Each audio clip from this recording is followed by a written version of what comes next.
opinions and views expressed in the following presentation do not necessarily reflect those of GameCon Radio or its affiliates.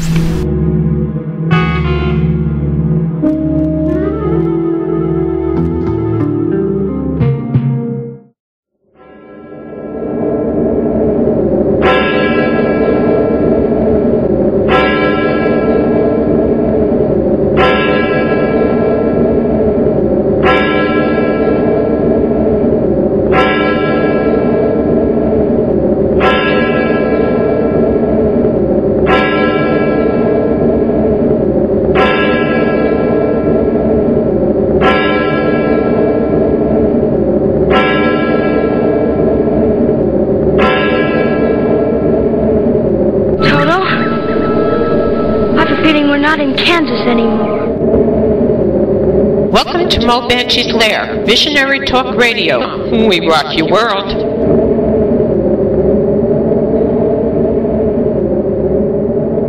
Welcome to GameCon Radio. Actually, we've changed our name. Let me know if you guys are hearing me in the chat. That's how we know everything's working right.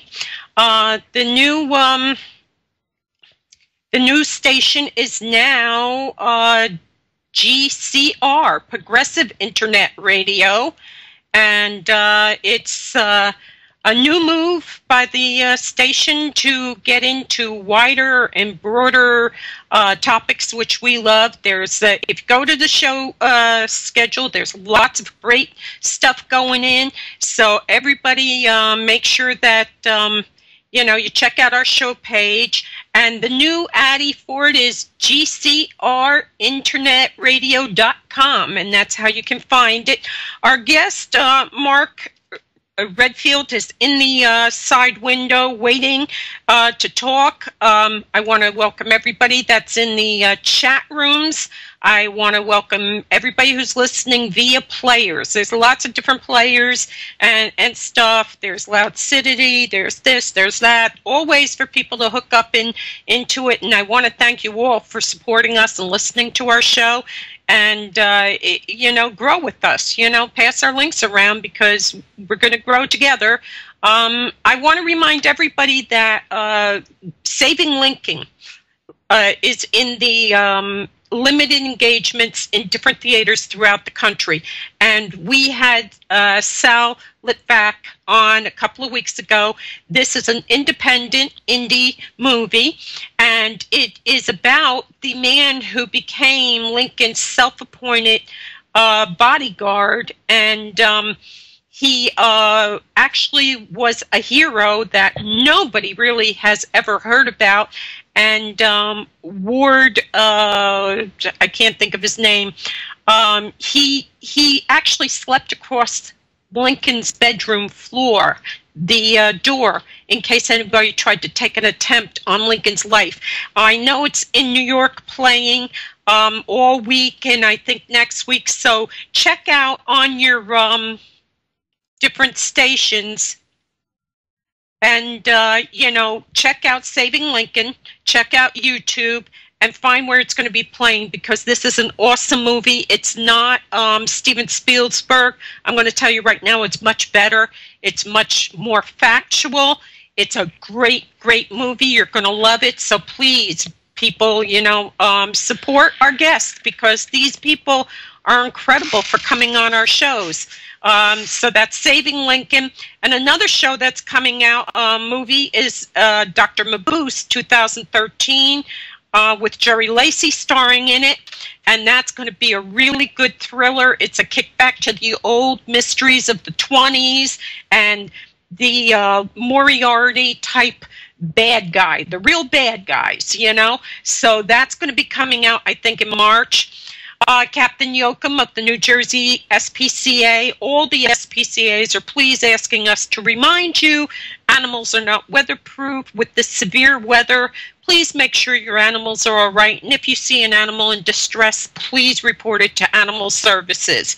If you see an animal tethered to a something, a box and frozen water, that's not an animal being taken care of. Animals need fresh water that is still water. They need shelter. They need a lot of things to be taken care of. and please report animal abuse. Crazy butt news. Pope Benedict. Can I call it or what? Last week I said, and I quote, I hope no one had any dirt on him, and that's why he was resigning so fast. And now there's some unsubstantiated rumors going around blogs saying that he went to the Italian president and asked him a week before he decided to resign to please give clemency to anybody who might be accused of, children, touching children and all that. So, and then after that answer came to him, he resigned. And evidently, while you're a pope, you're protected against crimes against humanity. But once you're not the pope anymore, your rear end's in a sling, bud. So I don't know if these rumors are true. I hope to God they're not. The Catholic Church has been beat up plenty. I hope to God it's just a matter of he's not able to do the job. He was not meant to be in office for a long time because they were trying to get a pope to fill in the hole until this, everybody got over the other pope's death. And the problem is now he's living too long. So I hope that's all that it is to it. No in vitro fertilization, but they still had 4 babies at once. And they are 2 sets of twins. A Texas woman bagged a 1 in 7 million opportunity. She delivered 2 sets of twins on Valentine's Day. 2 eggs split, and the babies are a bit small and premature, but they are expected to do well. They're watching it. They had no in vitro, nothing. It just happened. She passed 2 eggs, and the eggs were fertilized, and then both the eggs separated, and so she had 4 babies. The only thing that's really weird about this is they already have a kid, and they named it Memphis. And now they've named these 4 children Ace, Blaine, Cash, and Dylan. Big music lovers. I don't know who Ace and Blaine are other than they're some kind of singers. Cash and Dylan, I understand. Memphis, I understand. But weird people, If you have 4 children and they're the names that you picked for them, wow. Other strange news, another one of those, wow, can we call it?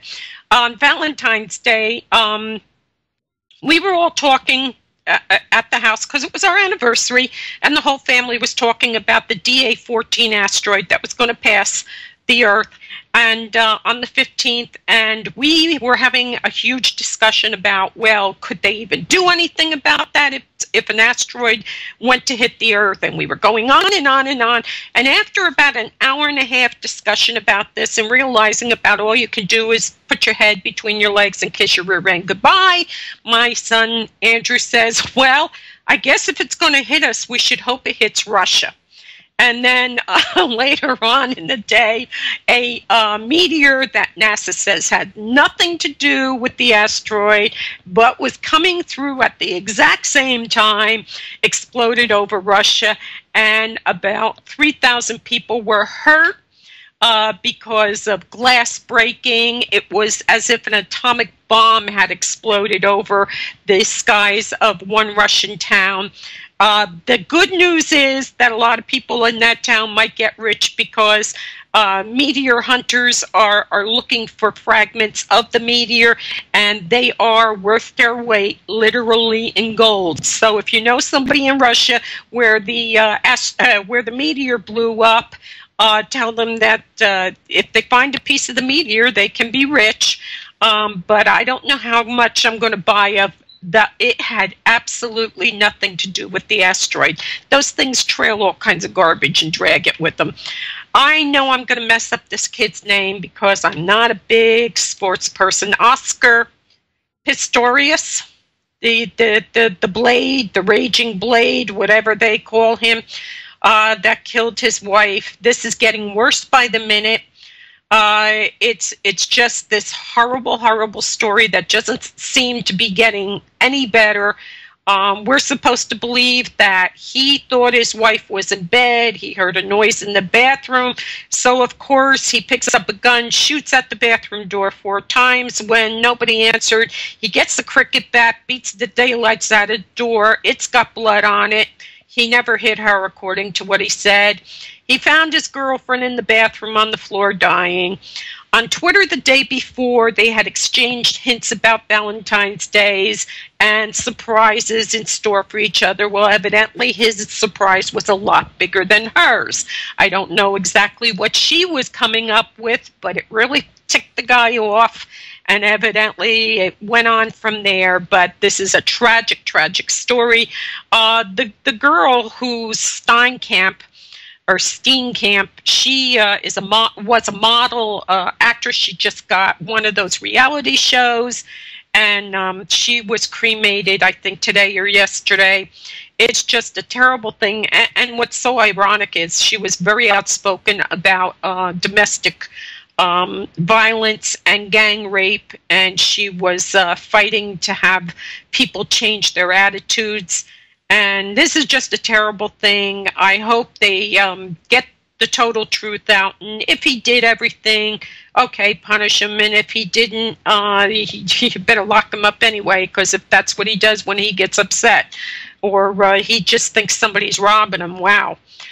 New York Times says record viewers for Downton Abbey. I don't know if anybody watches Downton Abbey. I watch it. I have not seen every single episode of it, but I do like the relationship between the upstairs and the downstairs, which basically is what it is, upstairs, downstairs. Everybody is very upset about Matthew Crawley's finale in Downton Abbey, but he's on Broadway here doing The Heiress, which is an old chestnut of a play. It's a wonderful play. He should be awesome in it because he's got a really good looks to him, and you want to slap it right off his face. But I knew when he was over here doing that, he wasn't going to leave again to go back to Downton Abbey, so I already suspected he was going to be leaving the series. If you haven't seen it, get a box of Kleenex. And an announcement: Paul McCartney, Mumford & Sons, Tom Petty, and the Heartbreakers lead the charge at the Bonnaroo. Now, that left me with a question: what's a Bonnaroo? And as it turns out, it's the redneck's answer to Woodstock. It's in Tennessee someplace, Manchester, Tennessee. It's 4 days of music and arts festival. And, you know, they're all going to be together. The tickets are going on sale February 23rd. The festival runs from June 13th to June 16th. And rock on even if you need a wheelchair, Paul. But they're all going to be there strutting their stuff. So you learn something new every day. Bonnaroo. I don't know what it means. I don't know if it's the name of the town, but that's what they call the festival. And last but not least, surprise, surprise, President Obama's administration are addressing cyber threats at the highest level in Beijing following a report that claims China's army had stolen data from 115 U.S. companies in a 7-year period. My problem, so what did they get? A bunch of porn? If everybody remembers when the U.S. stocks, the Securities and Exchange Commissions let the economy bottom out, they found out that everybody in the building was watching porn all the time. So that's what most of them do. So if they hacked anybody's computer in Washington, they probably got more dirty movies than they know what to do with, and that's cool. What we need to do is hack them and get some really good stuff because our people aren't doing anything. But that's, you know, that's a big, huge thing. They're going to address that. You know, how dare they steal our you know, government's pouring off of our PCs. How dare they? That's the crazy but news for today, and I hope I've left you wiser for all of that. Yes. Mark just fell over. Our guest tonight is the owner of a magazine, and his name is Mark Redfield, and I want to bring him on because he's the owner of Poe Forevermore.com. Mark, welcome to the lair. Well, it's good to be here. Thank you for asking me, and thank you for having me. Yeah. They didn't steal any porn off your PC, did they? No, I've got hyper security on my PC. There's nobody getting my porn. Cool, man. You know, I get worried about this stuff. I tell my son, you know, I don't want them stealing my porn, you know. Yeah, personal, you know. So your magazine, why did you start it? Oh, well, you know, I don't know. Well, actually, I do know. I've been doing a lot of work over the years with the Poe House Museum here in Baltimore. And it was just sort of a natural outgrowth one day. I've been a lifelong reader. I'm a writer. I'm an actor. And I'm a filmmaker. And it just struck me one day that all of the things that come out of all of my work that have to do with Edgar Allan Poe, that have to do with the Poe House Museum in Baltimore, very little of it had to do with actually the printed word. And I know a lot of writers, and I know a lot of good illustrators. And so one day, relatively recently, it just struck me that maybe there's room for, you know, another mystery horror magazine, literary magazine. Now, not movies, although we do features occasionally with screenwriters and things like that. But I thought there might be room. And so it was sort of a natural extension of all of the work I was doing with Edgar Allan Poe. And, so we launched the first one. It's a quarterly magazine. We are assembling the next 2 or 3 issues, and the second issue goes to press in just a couple of weeks, and we start shipping that out to subscribers in March. And we've got some great writers in it.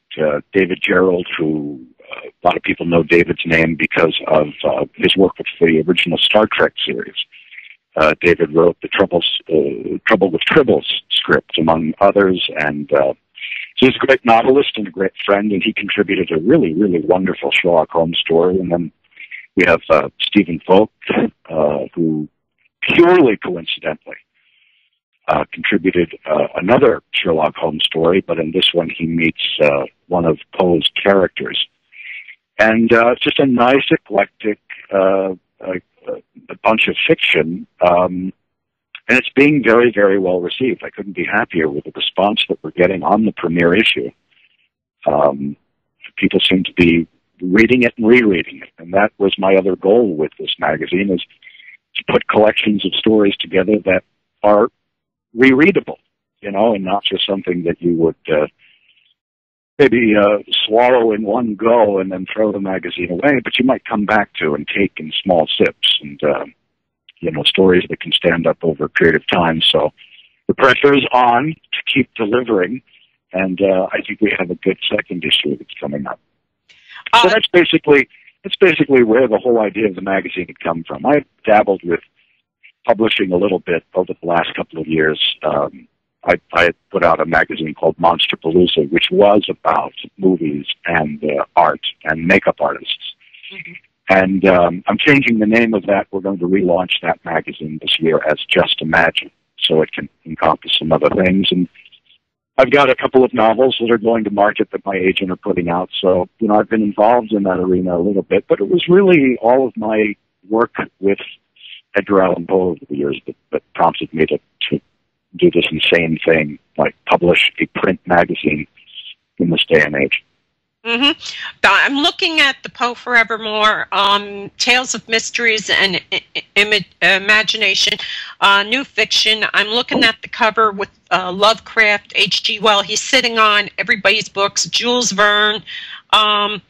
it's a beautiful illustration. I mean, he's got the raven on his shoulder, and he's writing, and he's using Lovecraft's book for a desk. When did you discover Poe, Edgar Allan Poe? How old were you? Oh, wow. Well, let me talk to you, just describe the cover of the premiere issue of Poe Forevermore. And that cover was painted by an artist down south named Courtney Skinner, magazine illustrator. Mm-hmm. And I asked Courtney, I wanted the painting actually has a title. It's called Poe's Progeny. The whole point of Poe being on that stack of books was each of those authors have been influenced in some way by Poe, and they can be quoted as such. And one of the books is also Stephen King. So Lovecraft, so that was the idea behind the cover art for the premiere issue. I wanted to sort of symbolize that, the horror story in some ways and the modern detective story, well, it's all because of Poe, and there's a mountain of great literature that is inspired by or influenced by, and they at all one point, each of those authors, has written about, how they've paid some kind of homage to Poe. Now, when did I first, that's a tricky question, because he seems to be one of those authors, and I read everything. I love reading. I tend to gravitate toward pulp fiction in a lot of ways. I like Stephen King. I like Mike Hammer. I like Dashiell Hammett and Raymond Chandler. But I read everything, and it seems that Poe has always sort of been there. I'm not one of those people that remembers having to do the Raven in high school. But I would imagine I was probably a preteen, maybe 12. Maybe 13, about the same time I discovered Conan Doyle, Sherlock Holmes, and started to, helping all of that writing down. So probably about the same time, yeah. Mm-hmm. Were you more influenced by the movies that were Vincent Price, The House of Usher, all the Poe movies, that kind of story that was brought out by Hammer and different films? Were you more brought to Poe from that? Well, I think so. You see, I think a lot of people of our generation, they come to literature because of the movies. I think that their first exposure to things growing up, whether they saw them in the theaters or they saw them later on television late at night on their horror hosts, their ghost hosts, or their, whatever programs where they saw these films. I think for a lot of people of a certain generation, if you grew up reading in the 60s and 70s, there were two influences. One was movies, and if you loved fantastic movies, you were then drawn to fantastic literature. And you then moved to reading Poe, Lovecraft, Jules Verne, Conan Doyle.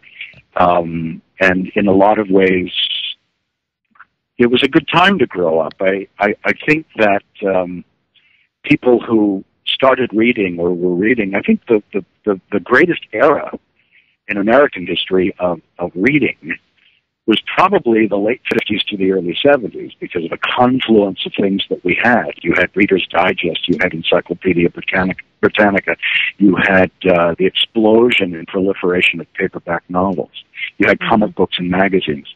And I think more people were reading then than any other time in American history, and it was a good time, and I seemed to be surrounded by books. My dad's a ceramic artist and a teacher, and so the house was always full of books. But I really do think that it was movies that then I'm a filmmaker also, and I've made a couple of horror films or fantastic films, and I think that led me as a kid to want to read. And I met Vincent Price. I was lucky enough to meet Vincent Price around 1980 or 81. He was a nice man. And he was a great guy. I went to see him. He was a great guy, like we're old pals. No, I am ashamed to admit that I can't remember what we talked about because I was in such awe. I went to see him in a play. He was touring for many years on and off, a one-man play called Diversions and Delights, he played Oscar Wilde. And was a young theater student, and I actually remember the play that I was doing. I was doing acting in a Moss Hart comedy called Light Up the Sky. And we were working very hard on it, but I had a Saturday. I believe it was a Saturday. It must have been because it was a matinee. And I grew up in Baltimore, even though I move around quite a bit nowadays. But I went down to Ford's Theater to see Vincent Price in this play. And afterwards, I went across the street to a little restaurant. I don't even know if it's still there, but then it was a restaurant called Geraldine's. Sat down, and right at the table, right next to me, sat Vincent Price. And I think it was the person he was with was either an agent, a manager, or possibly a manager from the theater. I don't remember. Mm-hmm. And gobsmacked that it's Vincent Price right there, and having a million questions, I introduced myself. I told him that I was studying theater, that I was in college studying theater to be an actor, and he invited me to his table to sit down, and we talked for about 30, 35 minutes. He signed the back of the placemat for me, which is a treasured possession. And I know we talked about a range of stuff. We talked about the show itself. We talked about his career. He asked me questions. He was just very, very generous. The only time I ever met him, and I'll never forget it. Never forget it. Yeah, I know somebody who found out that they were related somehow, and so he was up in New York here, and so she goes and she's, there, and all of a sudden, as soon as he finished his bit, he announced to the audience, I think I have some relatives here, and if you're here tonight, could you please come backstage so I could meet you? Oh, very funny. Very nice. Everybody is like in this theater, like, oh, well, that's us. But that's he loved people. Did he try to talk you out of being an actor? Oh, absolutely not. No? In so many words, he was very encouraging. In so many words, it was about, these are my words. It was follow your bliss. It was follow your passion. Right. And very encouraging, very encouraging.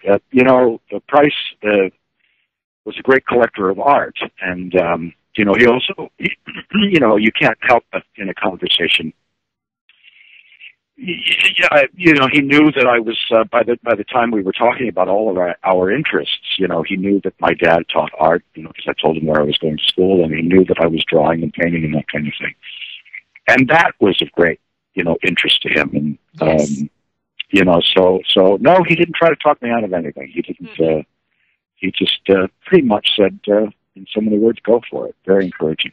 Very cool. We're going to go to a break, but he was doing a Hammer movie in England, one of the movies, and as they wrapped it up, he invited everybody back to his apartment to do a party.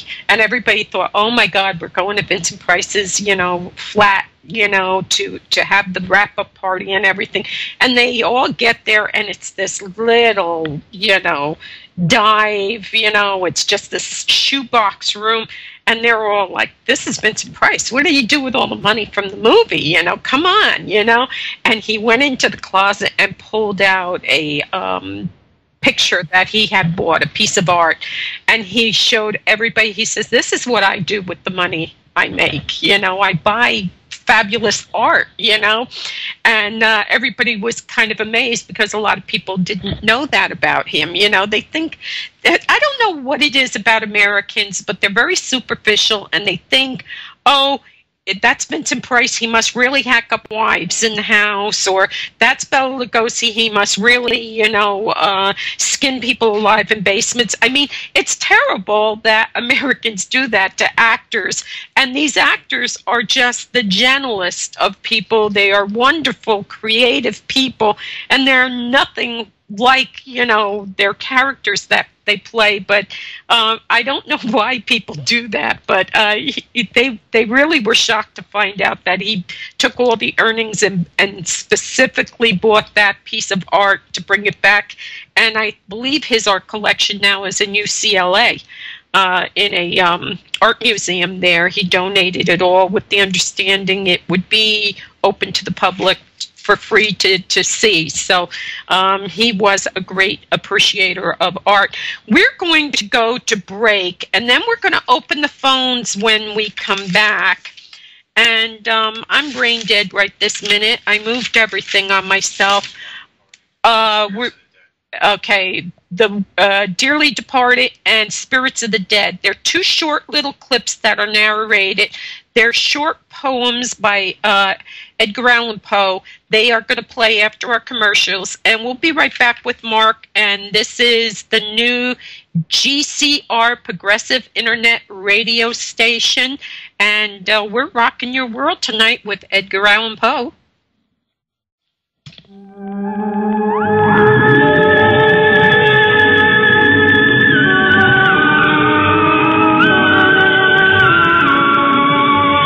Just a reminder, guys, all our talk show hosts here at GameCon Radio volunteer their time, but you can always show your appreciation. Click on the tip jar and give them a little love. I'm sure maybe your predictions will come out a little bit better. And that's how we roll here at GameCon Radio. We rock your game and your paranormal.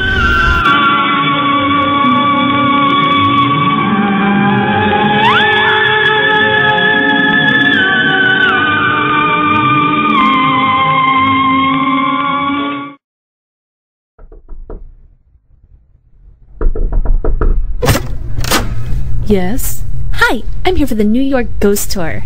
Sorry, we're closed. But you can come back next week. Next week? Forget that. I'll just go check out another place. Trust me, there's no place half as interesting as ours, dear. That's so not true. What about the Shanley Hotel in Napanock?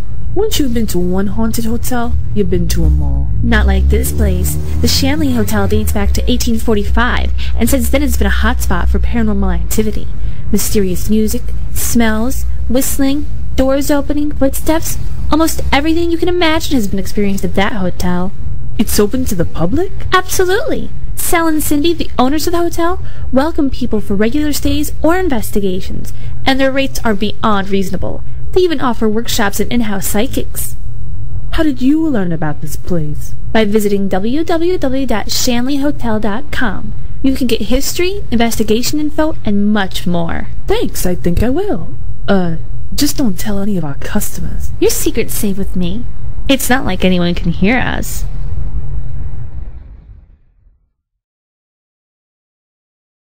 To One Departed by Edgar Allan Poe. Seraph, thy memory is to me like some enchanted far-off isle in some tumultuous sea, some ocean vexed as it may be with storms, but where meanwhile serenest skies continually just o'er that one bright island smile. For mid the earnest cares and woes that crowd around thy earthly path, sad path, alas, where grows not even one lonely rose, my soul at least a solace hath in dreams of thee, and therein knows an Eden of bland repose. Spirits of the Dead by Edgar Allan Poe. Thy soul shall find itself alone mid dark thoughts of the grey tombstone, not one of all the crowd to pry into thine hour of secrecy. Be silent in that solitude which is not loneliness, for then the spirits of the dead who stood in life before thee are again in death around thee, and their will shall overshadow thee. Be still. The night, though clear, shall frown, and the stars shall not look down from their high thrones in the heaven with light like hope to mortals given, but their red orbs without beam to thy weariness shall seem as a burning and a fever which would cling to thee forever. Now are thoughts thou shalt not banish, now are visions ne'er to vanish, from thy spirit shall they pass no more like dewdrop from the grass. The breeze, the breath of God is still, and the mist upon the hill, shadowy, shadowy yet unbroken, is a symbol and a token, how it hangs upon the trees, a mystery of mysteries. Welcome back to Mo Banshee's Lair, Visionary Talk Radio. on GCR Progressive Internet Radio. We were formerly GameCon, now we are GCR Progressive Internet. Things are changing a little bit, updating a lot of new shows, show hosts. We hope that you'll check out our site and our schedule page. You can always find me, Mo Banshee, on Facebook. It's simple, Mo Banshee. As far as I know, I'm the only one out there. And I have a site, asylumsgate.com, and you can always find me there. Registration is free. You come there, come a stranger, and stay as a friend and relative. We'd love to have you and meet you. Our guest is Mark Redfield, and he is a owner of a Edgar Allan Poe magazine dedicated to mystery writings, that kind of thing. And also, you're involved with Poe House in Maryland, right?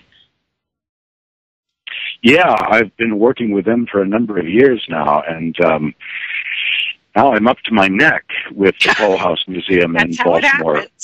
That's how it happens. Yeah, it's reminded. I'm always reminded of the Pacino line every time I come out. They bring me back in. They suck me back in. But no, something, by the way, I was thinking about during the break. One of the things about Art and Vincent Price, you're very well aware that in the late '60s, for a long time, he was the ambassador for Sears Roebuck, selling real art to the American public, which is a fantastic program and very bold for Sears to do, where you could walk into a Sears store or through a special art catalog, you could buy real art.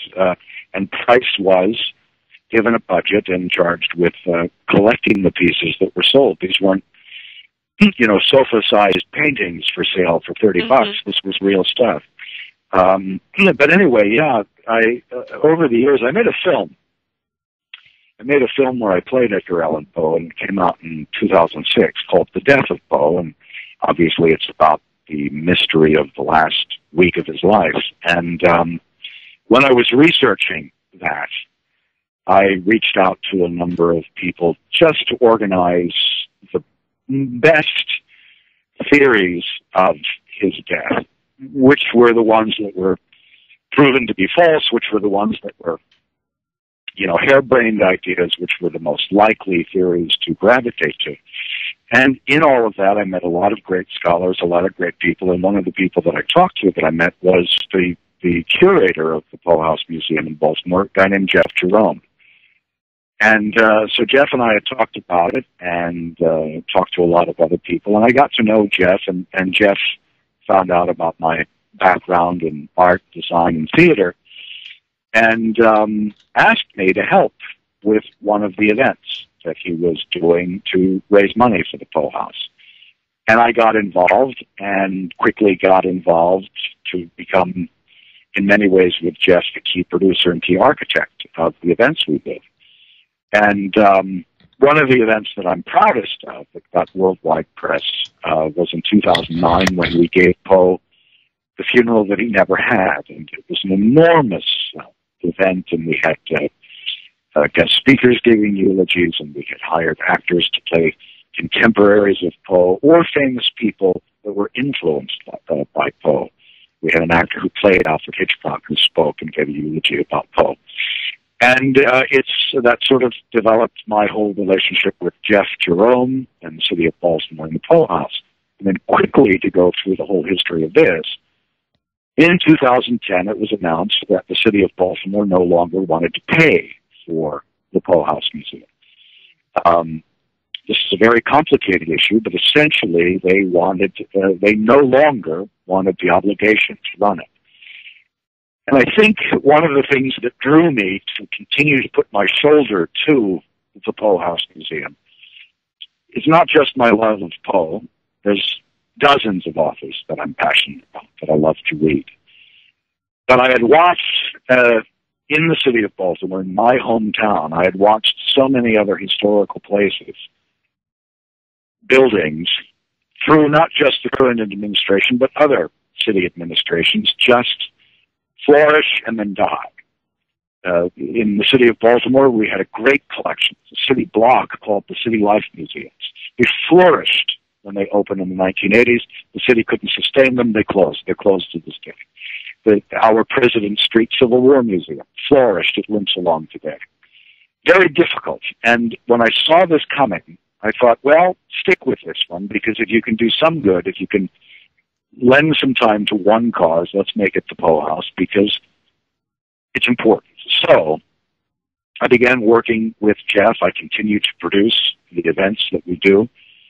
And then the city of Baltimore made a bold move, and that was to get out of their obligation. They hired consultants to figure out ways to make the Poe House self-sustaining. And I'm very proud of the fact that the money that the Poe House was operating on and could operate on for the next several years basically came from certainly donations from people around the world, but they came from the events that Jeff and I produced. I'm very, very happy about that. Mm-hmm. And so the city of Baltimore commissioned a consultant's report. The consultants came back. The city acted upon that report and decided to create a new entity, a new organization to run the Poe House. They then closed the house to the public on September 28th of last year. And it has taken the entire fall of last year for this new group to find its footing, and I am the vice president of this new group. The new group is called Poe Baltimore. We are working very, very hard. We are finally getting some traction in becoming a nonprofit, a 501c3, putting together a very strong board of directors, reaching out to corporate and to private individuals for the money to run it. And I'm happy to say that the Poe House Museum in Baltimore will reopen this October of this year. We have an enormous amount of work to do before we can get there and then keep the doors open. We're working with the B&O Railroad Museum as a consultant and with their people to redesign some of the exhibits inside. It's a very, very tiny building, but it's a very, very important building in a number of ways. And I'd like to call it one of the jewels in Baltimore's crown. And, casual fans of Edgar Allan Poe, they don't understand much of Poe's Baltimore connection. They know that he died in Baltimore. They sometimes are confused and think he was born here, but he wasn't. He was born in Boston. So he lived in Baltimore a brief period of time, and he died there. So what's so special about this house? What's so special about Baltimore? And the key to understanding the Poe House, in a lot of ways, is in understanding who Poe was. And Baltimore is just much more than the place where Poe died. This is actually where the Poe clan came from Ireland to the United States before it was the United States. They came here in 1755, and the Poes settled in Baltimore. It was just a fluke. This future writer happened to be born in Boston. And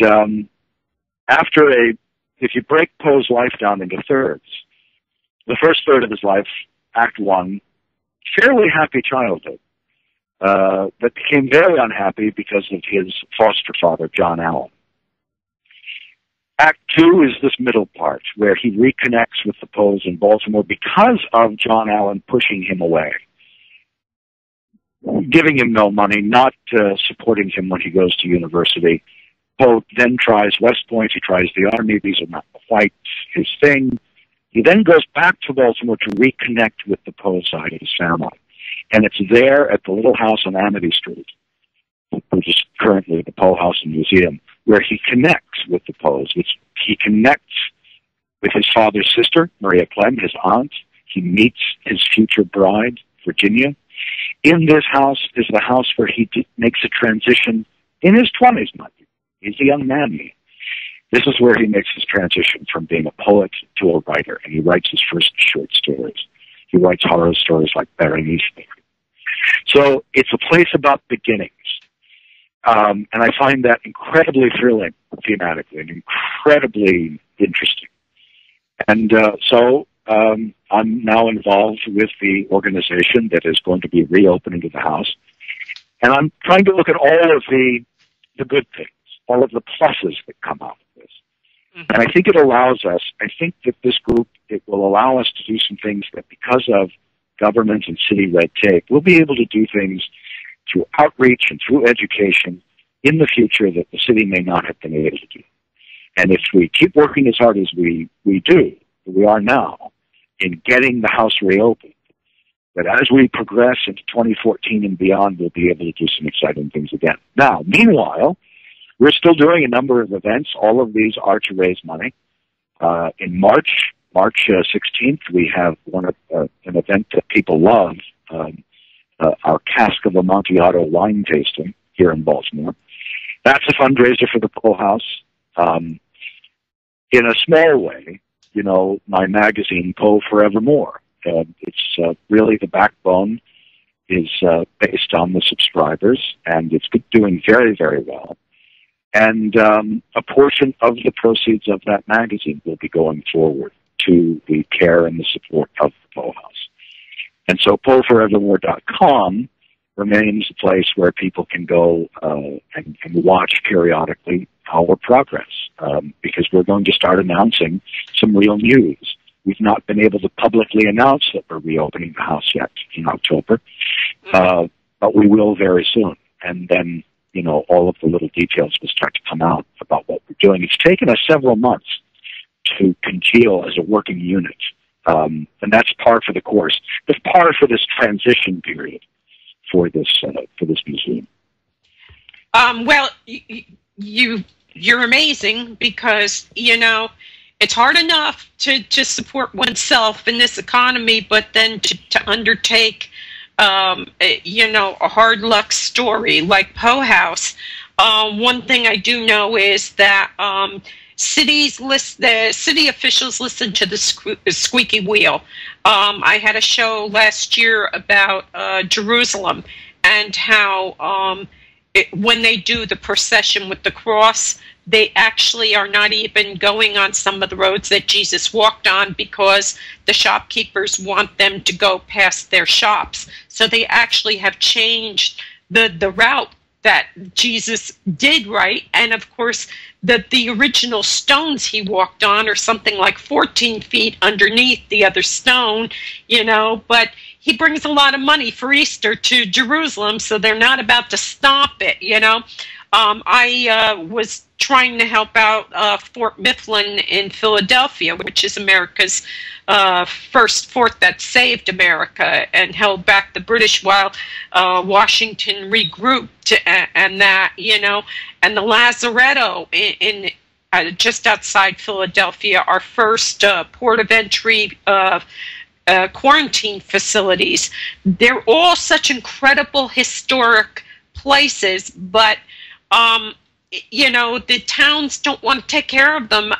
Philadelphia, all the merchants want to keep everybody in by the Liberty Bell because that's where their shops are. They're not out by the airport where Fort Mifflin is, you know? And it's just difficult. It's difficult. And understand clearly one thing, which I'm still not understanding. The Poe House and Museum in Baltimore was doing very, very well. Like I said, there was money to operate it. In other words, some information over this last 2-year period has gotten out that, well, the house closed because the city didn't want to pay for it anymore. That's partly true, but it was operating fine. I think it's a question of, and maybe I'm splitting hairs semantically, but it's a question of obligation. I personally don't understand the idea of the so-called privatization of certain historic sites. First of all, you're preaching to the choir, because I believe that things like the Poe House and Museum in Baltimore, the Poe House that's in Philadelphia that is run by the Park Service, the Poe Cottage, other historic, whether it's the Fitzgerald House, the Mark Twain House, I think these are very important things to preserve. I've witnessed people walk into the Poe House, walk into these other historic homes, and some people who are passionate about a writer like Poe, they actually call it a pilgrimage. Others who are maybe casual fans of a writer, they still feel a vibe, and then they begin to see in some kind of context how a person lived and how this creator lived. And so what's happening here is a strange case where with the Poe House, it is this semi-private organization that is being created to run it. The city is still attached, so it's not a question of getting the city to do anything. They wouldn't change their mind. They decided that they wanted to sort of back out of the financial responsibility firstly. And some very good people are coming together. And Jeff Jerome, by the way, is still very much involved. So it's a lot of work suddenly, because where you had a small city agency and one person doing a very good job with the help of likes of people like me, suddenly now you have, and I'm not exaggerating, now you have a small platoon of people working very hard in their spare time. And in my case, Poe is overwhelming me these days, but I'm enjoying it a great deal, and I think it's an important thing to do. So I hope that kind of clarified. I want to clarify a couple of things that were misinformation out there about what's happening, and with people's help, who will continue, because we have people who give and have supported the Poe House from all over the world. People who have visited from you name a country. They've been there. It's quite an amazing attraction, and I think that it's important for every city to support these things. And if you can get behind a place like this, a thing like this in your city, they become tourist magnets. They become things that just enliven the cultural, the richness. It's just a good thing to do. But I'm the choir, or I'm preaching to my own choir here. And I imagine that you kind of agree with me, otherwise we wouldn't be talking about it. Yeah, we would be arguing, but we're not. Yeah, absolutely. When somebody goes into a house like Poe House, suddenly he's not just a name anymore. That puts that personal aspect into it. And I really do want to talk about Edgar Allan Poe, because something you said, his life in thirds, his first third of his life was a basically happy childhood. You made me think of something. You made me think of something by something you said before the break, and that was about actors. And it's the same thing about writers. Actors who play villains, like Vincent Price, Bela Lugosi, Boris Karloff. Karloff is an actor who is known by the people who worked with him, and historically is one of the gentlest, kindest men. And yet he played some of the most evil people on the planet. Yeah. This same kind of thinking goes with writers, too, whether it's a contemporary writer like Stephen King, and not just where do you get these crazy, weird ideas, but, and certainly with Poe. Let's go right back to Poe. I think what people know, and I'm guilty of it, too, if you look at some of my paintings and some of my cartoons, they are wild-eyed Poes. They are, all of the dark horror stories. And you've got to remember something that is key to any writer, any creator, particularly one who works in the horror genre. Most artists, I think, and I am one, my father's one, I come from a family of artists, they're pretty normal people, actually. They have the same concerns, the same cares as everyone does, who works at the post office, or who works down at Dairy Queen, or works at Home Depot, or works at a hospital, or is a lawyer. They have the same concerns, really, in life. So let me back up for a minute. You made a point that everyone is in search of, or they think they know Poe. Right. And it's that gloomy Gus Poe. It's the dark Poe. It's the mad Poe. It's the drunken Poe. The addict. A lot of people, when you read about him, they'll say, oh, he was an addict, he was an alcoholic.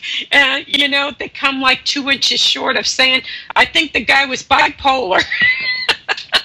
Well, there are two things about that, and I think that there was, now these are my opinions, and I'm no historian, but you're entitled to them. But I know a little bit more about Poe than I guess the average bear. And the key to understanding him is that much of the dark portrait of Poe, which includes the unfortunate character assassination, if you will, of him being an alcoholic, being out of control, was written immediately upon his death by a fellow named Rufus Griswold.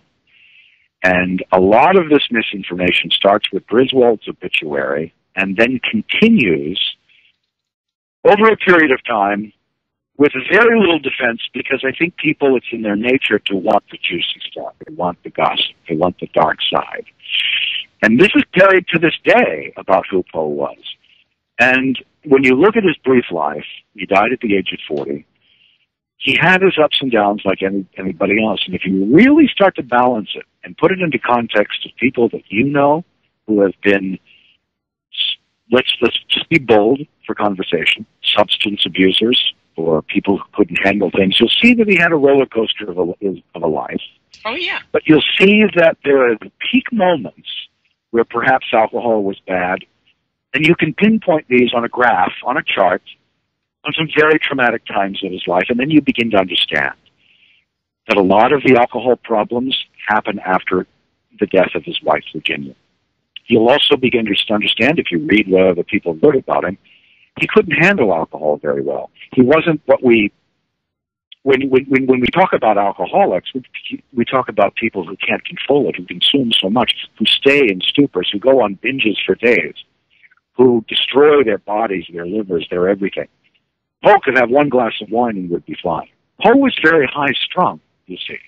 I think that's key to it. There's a lot of Scotch-Irish in him, and I think that there's a fiery quality. And we can't forget that either, you know. Oh no, I'm Irish. I'm Irish. I don't forget. And so we know that when I use this. So when I say high-strung, this is about passion. This is about flares of anger. This is about also eruptions of caring, eruptions of love. And remember that a lot of Poe's adult life, he was a very conscientious, very hard worker. So his output of horror stories and poetry is very small compared to his output of criticism, writing, magazine editing, newspaper editing, all of these things that he struggled because he's one of the first Americans, if not the first American, who tried to make a living as a writer. It was unheard of. His contemporaries, one of the few people that could do that was Dickens, who, prolific with serializing his work and that kind of thing. But Poe was one of the first Americans to try to do that. And look, it was not any easier then as it is now to make a living just as a writer. Nope, you have to do other things to pay the bills.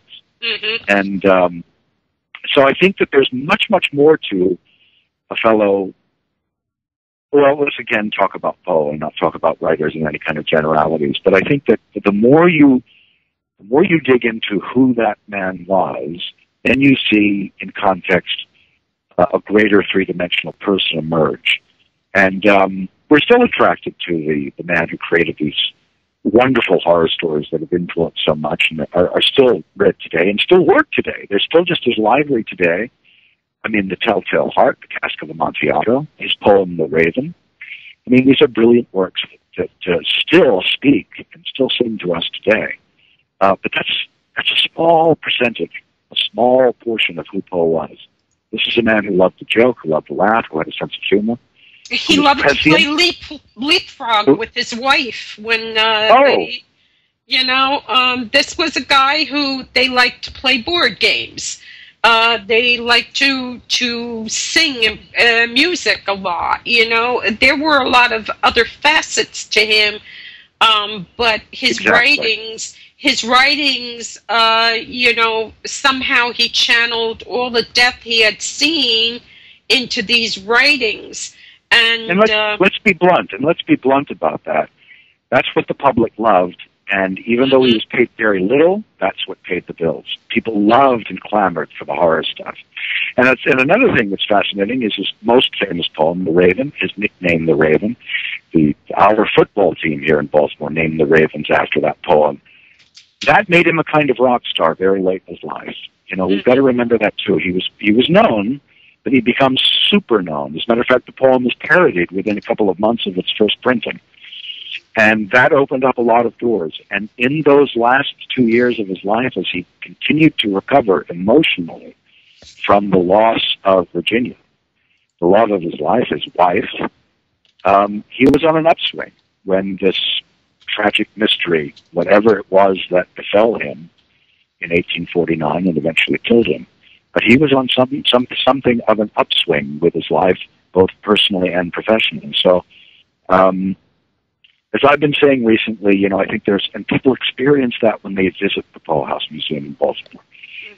That's what they get. They get, my God, he was in his 20s here. This was about beginnings. This is about a real human being.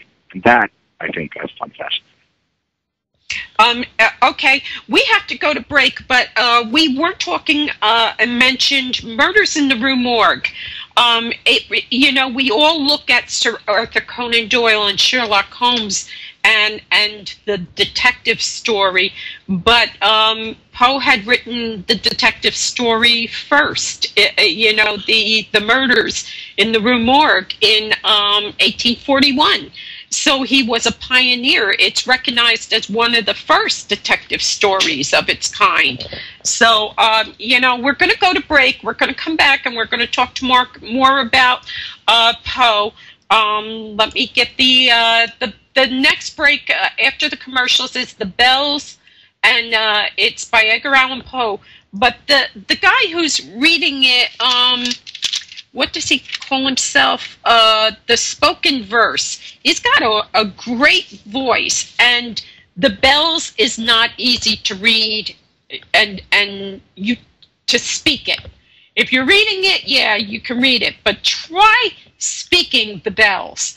You're going to stutter, you're going to stammer, you're going to, drop things. It's not an easy thing, but The Bells starts out, and I'll give you a little background. He was kind of in a slump, and he needed something to write, and I don't know if she was a housekeeper, somebody helping and take care of the house.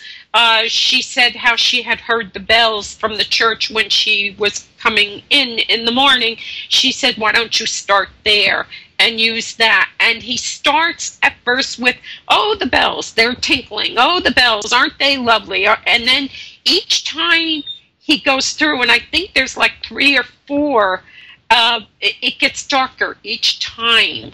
He goes the bells, until finally it's, at the end, it's like the bloody bells, At first it goes, oh, isn't it lovely, to, oh, Jesus, somebody shut up the bells, But it's that kind of slide into the darkness. And when we come back, we're going to open up the phone line for people who might want to call in. This is GNC Radio, and we'll be right back.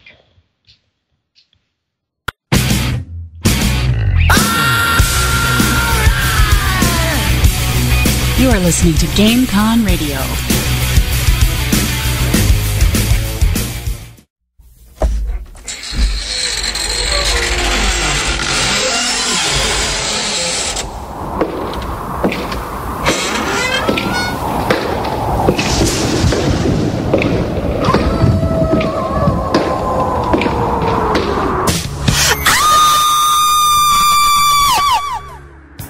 This is Michelle Tomlinson, the Scream Queen, and I listen to GameCon Radio.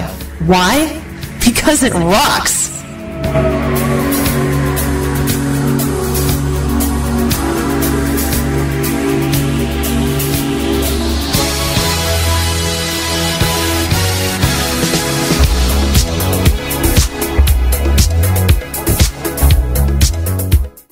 The Bells by Edgar Allan Poe. Hear the sledges with the bells, silver bells. What a world of merriment their melody foretells, how they tinkle, tinkle, tinkle in the icy air of night, while the stars that oversprinkle all the heavens seem to twinkle with a crystalline delight, keeping time, time, time, in a sort of runic rhyme, to the tintinnabulation that so musically wells from the bells, bells, bells, bells, bells, bells, bells, from the jingling and the tinkling of the bells. Hear the mellow wedding bells, golden bells. What a world of happiness their harmony foretells. Through the balmy air of night, how they ring out their delight. From the molten golden notes, all in tune, what a liquid ditty floats to the turtle dove that listens while she gloats on the moon. Oh, from out the sounding cells, what a gush of euphony voluminously swells, how it swells, how it dwells on the future, how it tells of the rapture that impels to the swinging and the ringing of the bells, bells, bells, of the bells, bells, bells, bells, bells, bells, bells, to the rhyming and the chiming of the bells. Hear the loud alarum bells, brazen bells. What a tale of terror now their turbulence it tells. In the startled ear of night, how they scream out their affright. Too much horrified to speak, they can only shriek, shriek out of tune, in the clamorous appealing to the mercy of the fire, in a mad expostulation with the deaf and frantic fire, leaping higher, higher, higher, with a desperate desire, and a resolute endeavor, now to sit or never, by the side of the pale-faced moon.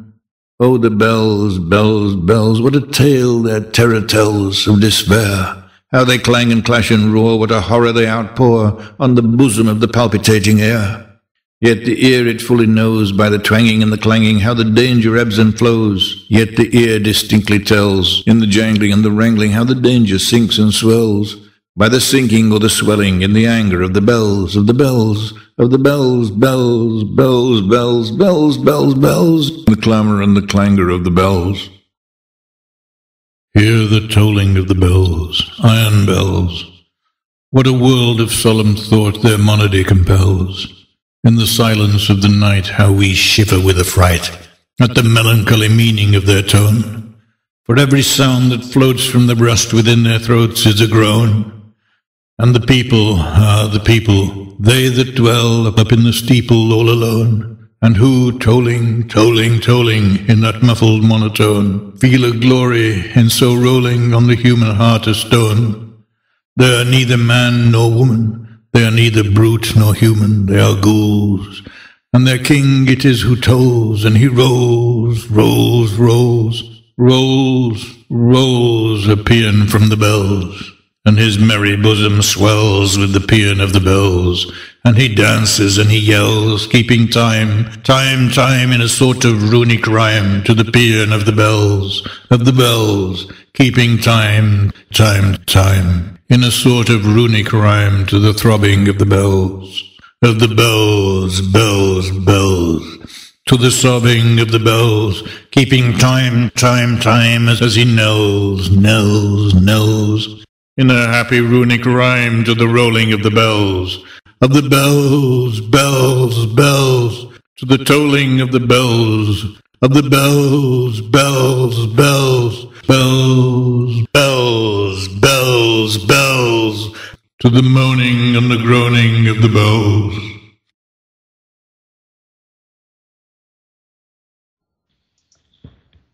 Welcome back to Mo Banshee's Lair on GCR Progressive Internet Radio. You heard it right. We've got a new name. And our guest tonight is Mark Redfield. And you just listened to the bells. The bells. Somebody shut the bloody bells up, you know. Like I say in the beginning of it, it's quite, you know, wonderful, and it's, you know, it's ding, ding, ding, ding, ding, look at the bells, oh, listen to the bells, but, you know, you can hear by the end of it, bells are used for everything, for alarms, for funerals, you know, bells mean different things to different people, and by the end of the bells, you're kind of like somebody just stopped the bloody bell from ringing. We were just talking about Downton Abbey and how much effect it's had on people, and people, our perceptions of authors, our perceptions of actors, it's kind of like we forget that they are actors or they're authors. Poe, he absolutely had a loving relationship with Virginia, his wife, but what a lot of people didn't realize, because they lied on the marriage certificate, that he was 26, she was 13. Talk about robbing the cradle, man. But still, I don't know, maybe it's because in her he could relive some of the childhood that the stepfather kind of pulled out from under him.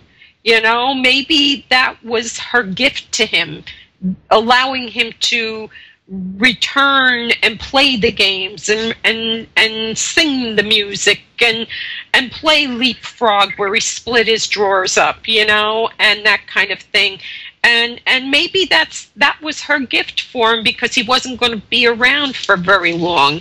Well, we'll never know, and I don't mean, sorry to interrupt. I think it's much more complex than that. And then on the other side, there's a simplicity that kind of stares us in the face about that. The person who enters Poe's life at that time in his early 20s really is Maria Clem, his father's sister, Maria Clem Poe, who really becomes the mother figure.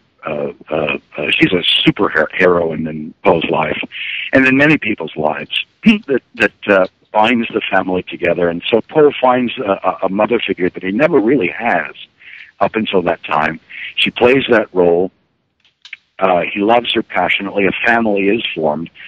Virginia, it's complex, and like I say, I think if you look into Poe's life, he had a very good childhood, a very happy childhood.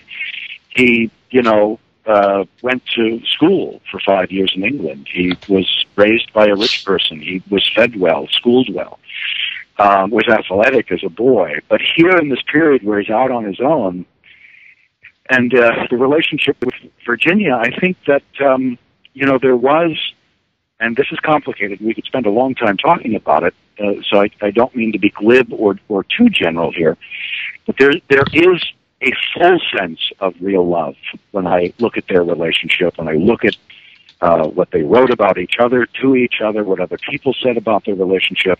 Now, they did not have children, but I think that their love for each other was on so many levels, so real, in ways that it's kind of difficult to then look at it and say, because I think contemporary people recoil in a way that, oh, she was so young.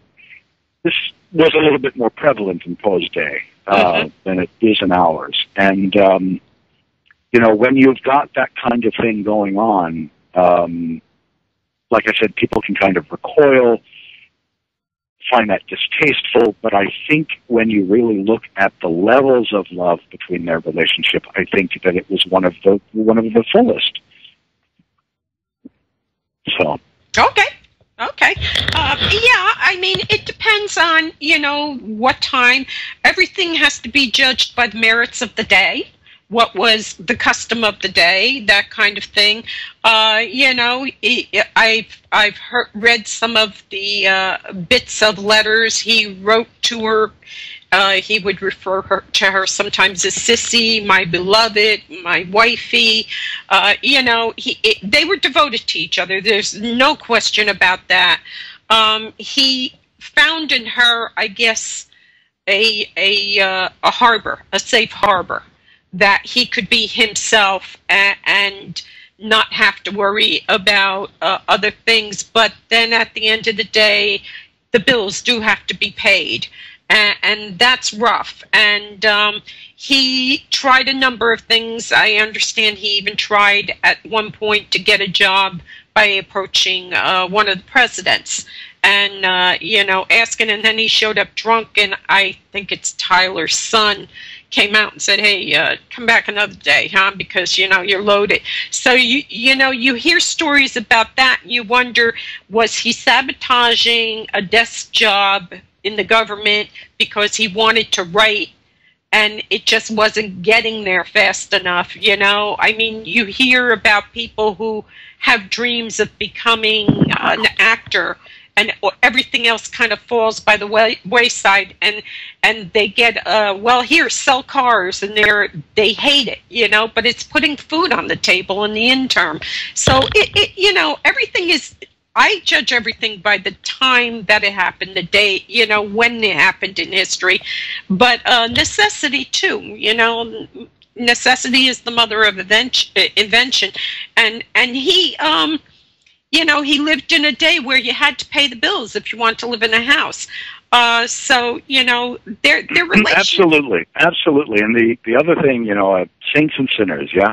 And the other thing is that basically we're dealing with so many letters have been lost. Maria Clem had destroyed so many letters after Poe had died. And so we're really drawing a lot of suppositions. We're drawing on reports of people after Poe's death where Poe couldn't defend himself.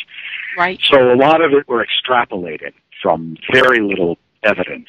And like I said, and like you're saying, bad news travels fastest, and I think people like the tortured, demented soul. And but I think there's so much more beyond him, about him. Yeah. You had said that we were talking about John Zachary at the first break. John Zachary, if people don't know who he is, every big town from here to LA to San Francisco, they had back in the 50s and the 60s and the late 40s hosts who introduced your horror movies. And in the East Coast, Philadelphia area, John Zachary was a DJ. He has this gorgeous voice. It's one of these very deep voices, and it's perfect. And, he would introduce all the horror movies. And you were telling me you were trying to get him involved in a Poe. Well, it's funny. I had mentioned I made a film called The Death of Poe, which is out there, and about Poe's last week on the planet. And it's where the impetus to make that film came from was that a fellow that I write scripts with, a fellow named Stuart Wojtyla, we were actually working on new adaptations of Poe stories that hadn't been done. That over the years, which ones hadn't Corman touched? And we had a short list of stories that we liked very much. And when you adapt a short story, of course, you're creating something entirely new to make a 90, 100-minute film. It's really an inspiration to something. And one of the stories that we started adapting and I started working on was The Telltale Heart. I've tried to get The Telltale Heart off the ground, and I've made an adaptation of film adaptation of Dr. Jekyll and Mr. Hyde, and I've produced some other films and acted in them. But there's something, I dare say, rather cursed about trying to get The Telltale Heart made. I've been trying to make it for about 10 years. The first time I tried to make it, I approached Zachary as playing the old man. Now, my version takes place in that immediate week after Lincoln's assassination, when the area around Washington, southern Maryland, is under martial law. It's a tumultuous time. There are highway robbers. It's a dangerous time. And I wanted to set it right in that period. And it all takes place in a boarding house. And the two of the principal characters are the old man, and his wife is actually the woman who runs the boarding house. And we have a disparate mix of people who come to this house during this time, and one of them happens to be a killer. I like the script very much, if I say so myself. I think it's a nice adaptation using the story. It gets to Poe's story by its third act climax and beyond. But I approached Zachary about the idea, and he loved the idea. I scouted locations, I was putting a cast together, and it fell apart financially. Years later, I picked up the thing again. I said, I really want to make this. And this time I was very, very close. And the actors that I had cast new friends. I had cast Robert Quarry as the old man. Bob, you may know the name Robert Quarry. He made his claim to fame was Count Yorga. He was in a couple of vampire pictures in the early 70s. And the woman was going to be played by Ingrid Pitt, a Hammer star from the late 60s and early 70s. And I worked on that for maybe 3 or 4 years. Bob, his health turned on him, and we had even arranged so much to find a studio space in L.A. to only shoot the bedroom scenes with Bob Quarry in L.A., and everything else would be shot on the East Coast at locations and at sets, since it's a period picture taking place in the 1860s. As I was working on this, of course, Bob's health continued to deteriorate, and sadly, and Bob was a very, very good friend, as was Ingrid, and Bob passed away. Ingrid and I struggled on for another year. She suggested other actors to play the old man, and we had a really wonderful cast. I had costumes built. And Ingrid passed away a couple of years ago, and that was it. I said, I'm finished with this. I've now lost two very, very good friends trying to make this, and I really wanted to make it not just with them, but for them. You know, in Robert Corey's case, this was a man who had approached me originally to do a play with him in L.A. called I Never Sang for My Father. Right. And I knew that, you know, Robert really just had this passion. He wanted to act so badly. He wanted to work so badly.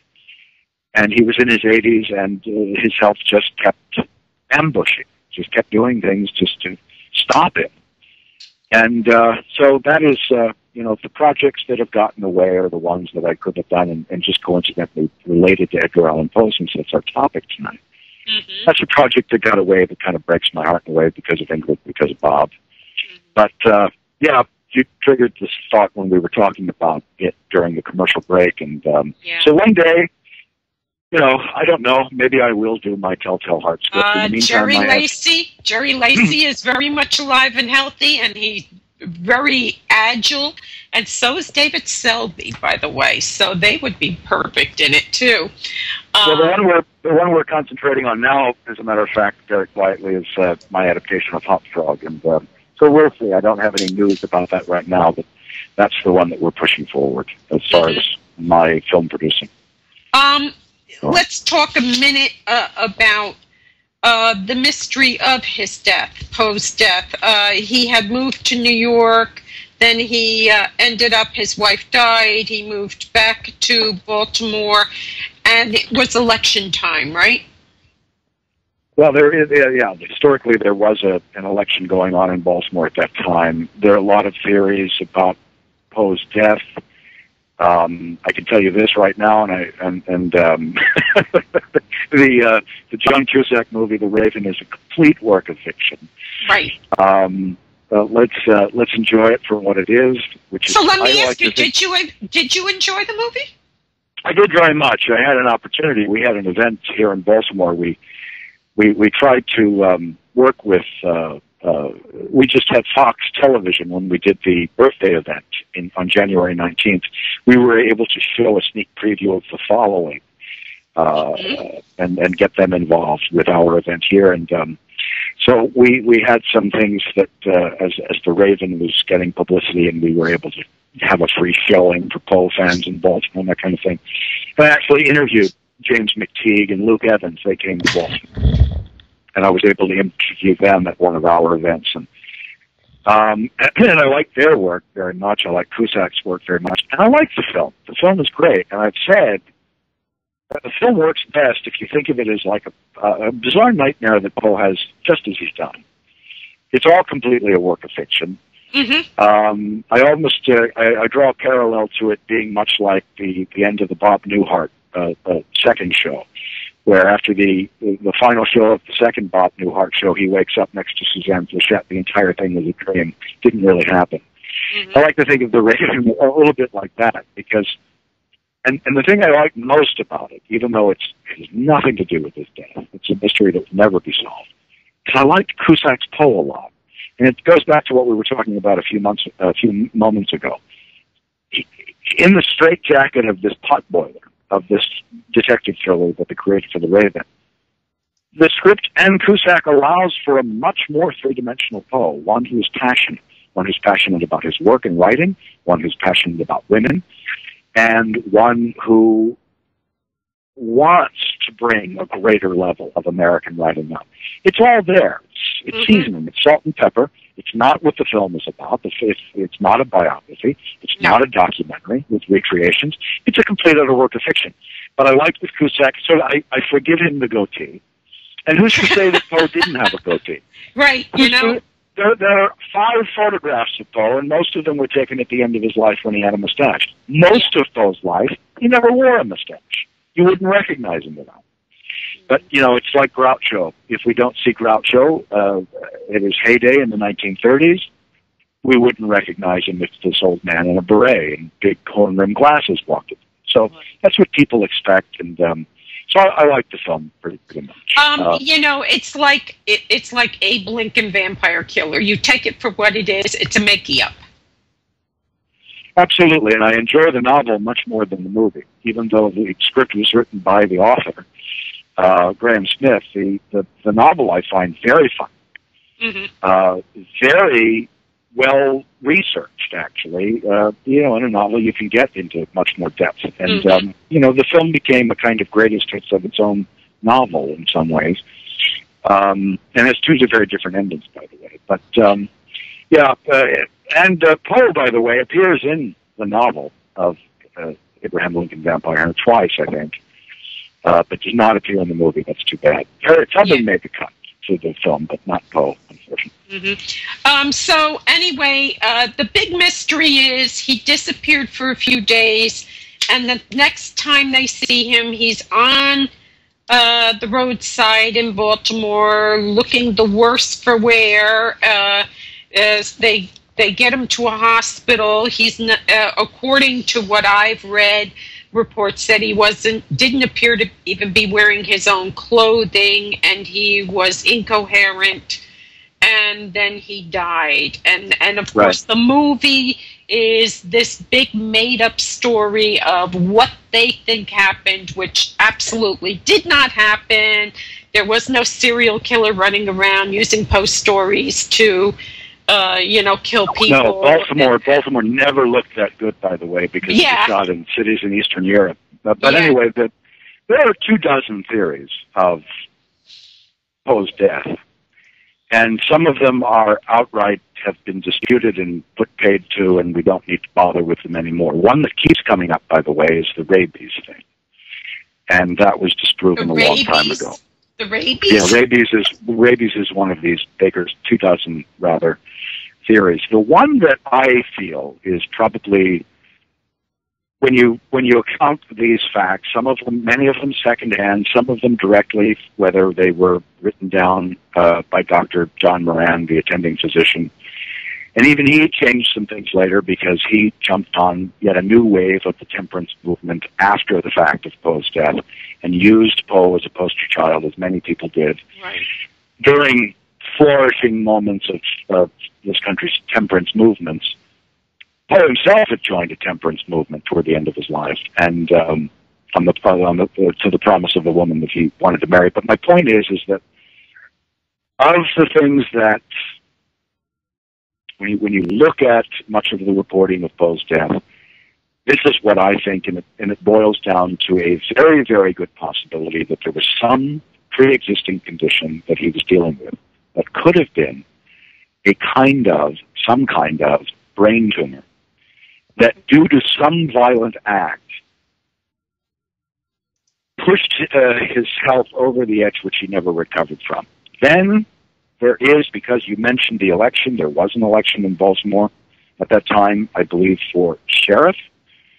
This idea that when he was found on the streets of Baltimore, he was not wearing clothes that were not his own, that he's not last seen wearing. The very fact that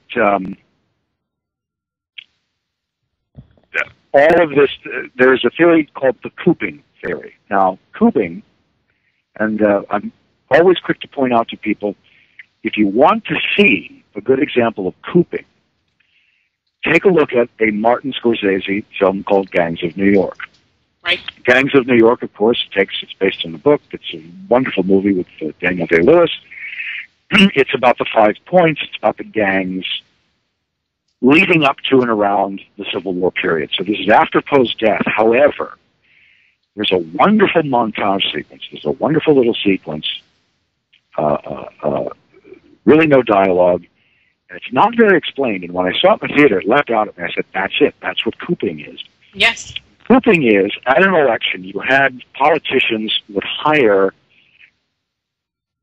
their right left-hand men would hire thugs. And these thugs' job would be to round up as many voters as they could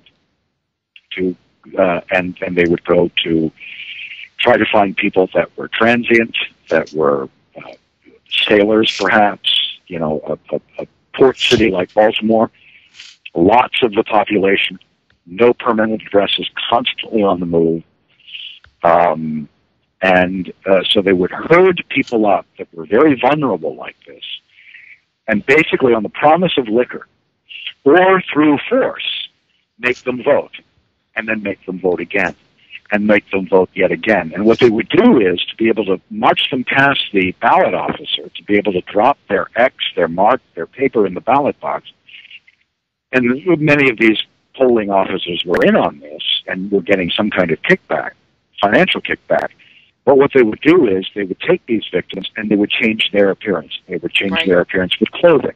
They would do it by shaving beards, by cutting hair, swapping clothing. And they would liquor these people up, and they would hold them in pens and then dump them in pens when they were too exhausted or too drunk to do anything anymore. Many people, and Baltimore's not the only one. New York, this example of cooping in Scorsese's film is a brilliant example of watching it work. It's very accurately portrayed.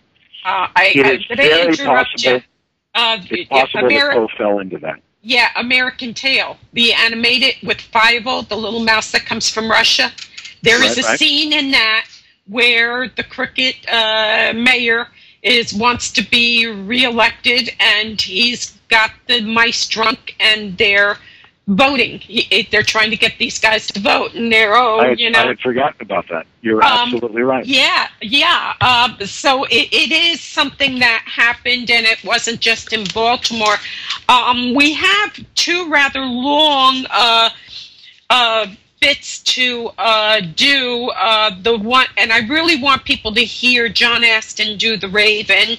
It's fast.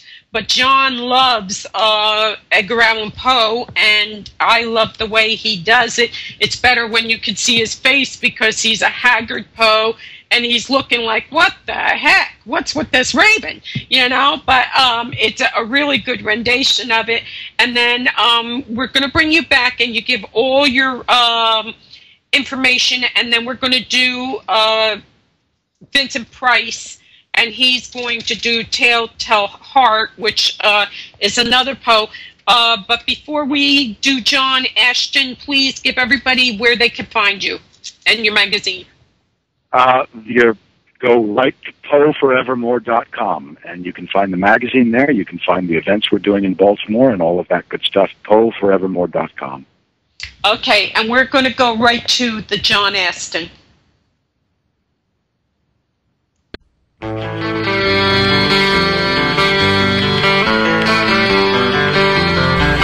are listening to GameCon Radio.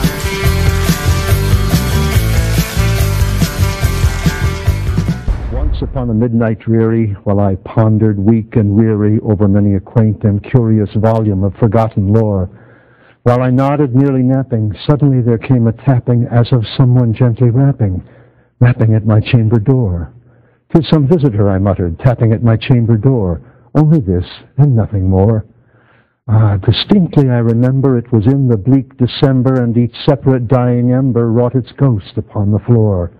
Eagerly I wished the morrow. Vainly I had sought to borrow from my books surcease of sorrow.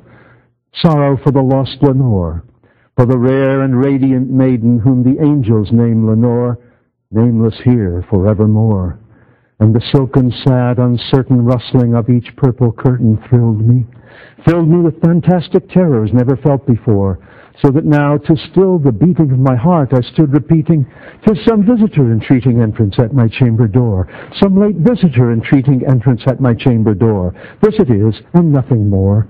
Presently my soul grew stronger, hesitating then no longer. "Sir," said I, or "Madam, truly your forgiveness I implore, but the fact is I was napping, and so gently you came rapping, and so faintly you came tapping at my chamber door, that I scarce was sure I heard you." Here I opened wide the door. Darkness there, and nothing more. Deep into that darkness peering, long I stood there, wondering, fearing, doubting, dreaming dreams no mortal ever dared to dream before.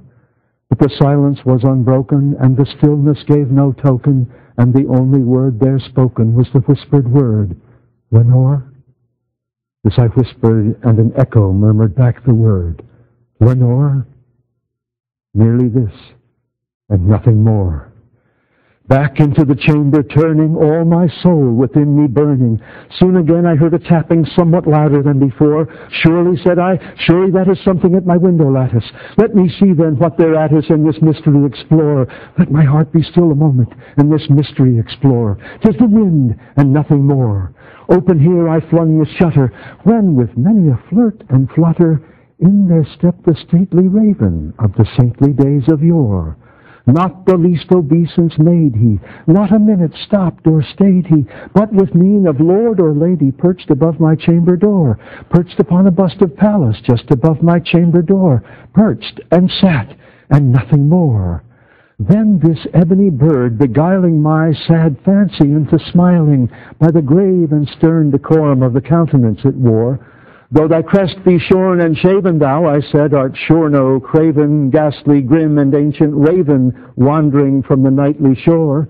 Tell me what thy lordly name is on the night's Plutonian shore. Quoth the raven, nevermore. Much I marveled this ungainly fowl to hear discourse so plainly, though its answer little meaning, little relevancy bore, for we cannot help agreeing that no living human being ever yet was blessed with seeing bird above his chamber door, bird or beast upon the sculptured bust above his chamber door with such name as nevermore. But the raven, sitting lonely on the placid bust, spoke only that one word, as if his soul in that one word he did outpour. Nothing farther than he uttered, not a feather than he fluttered, till I scarcely more than muttered, other friends have flown before, on the morrow he will leave me, as my hopes have flown before. Then the bird said, nevermore.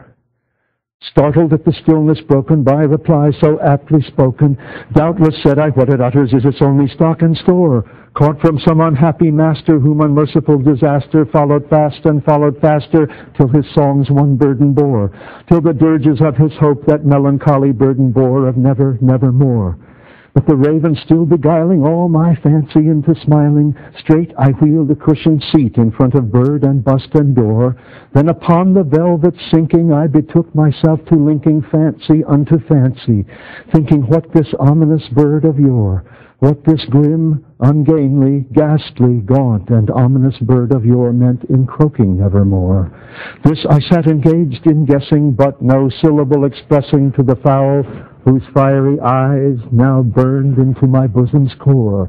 This and more I sat divining, with my head at ease reclining on the cushion's velvet lining that the lamplight gloated o'er, but whose velvet violet lining with the lamplight gloating o'er she shall press nevermore.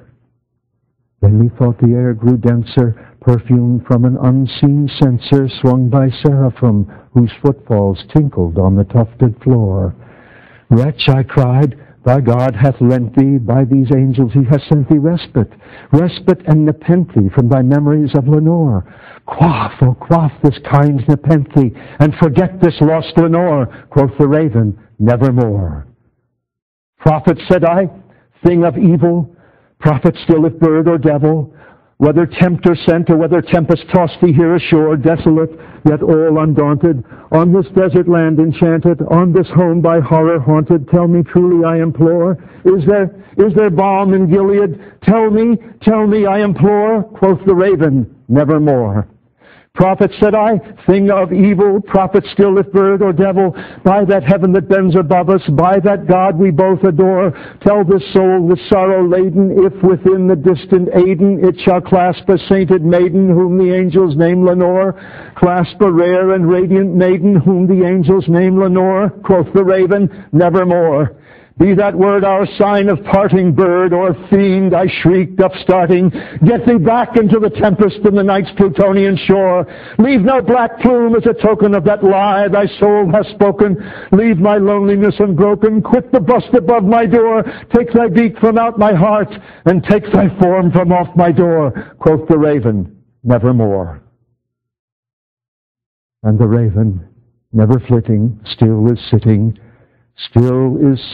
on the pallid bust of Pallas just above my chamber door, and his eyes have all the seeming of a demon's that is dreaming, and the lamplight o'er him streaming throws his shadow on the floor, and my soul from out that shadow that lies floating on the floor shall be lifted nevermore.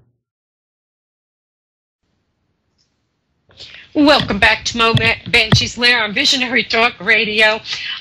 We had a wonderful evening with Mark Redfield. And Mark, please tell everybody again where they can find you. They can find me at PoeForevermore.com, and that's where they can find the Poe Forevermore magazine. And if people love horror and tales of mystery and imagination, I think that they'll really love it. And a portion of it goes to support the Poe House and Museum in Baltimore. And your Facebook is? The Poe House and Museum, and you'll know it's us because it's the most lively, most colorful Poe Facebook page, and it's the one that's about the museum on Amity Street in Baltimore, the Poe House Museum. Okay, and I want to thank you so much for coming on. Like we were saying during the John Aston recording, he only lived 40 years, but what a life, what a huge life, what a contribution. And that's Poe we're talking about, because John Aston is still alive. And John Aston is alive. Yes, he's still alive, very much alive. And he's been doing a number of events with us. He's performed with us. He's a big supporter of the Poe House. So it's Poe we're talking about. John's still teaching theater and still alive. Yep. Yes, he is. I've tried to get him on a couple of times, so put a bug in his ear. I would love to have him on and talk about teaching theater, and he's got such a legacy of work behind him too. He's funny as they get, but still he's a very serious actor, and he loves the theater, and he loves everything to do with it. So he's just one of my favorite performers. And yeah, Edgar Allan Poe had a 40-year life, but he made such a contribution, and as I said, he introduced the detective, the guy trying to figure out the murders in the Rue Morgue, and then later Arthur Conan Doyle comes with the detective, Holmes, and I think Poe did a lot more to spur the imaginations of writers than most people will ever know.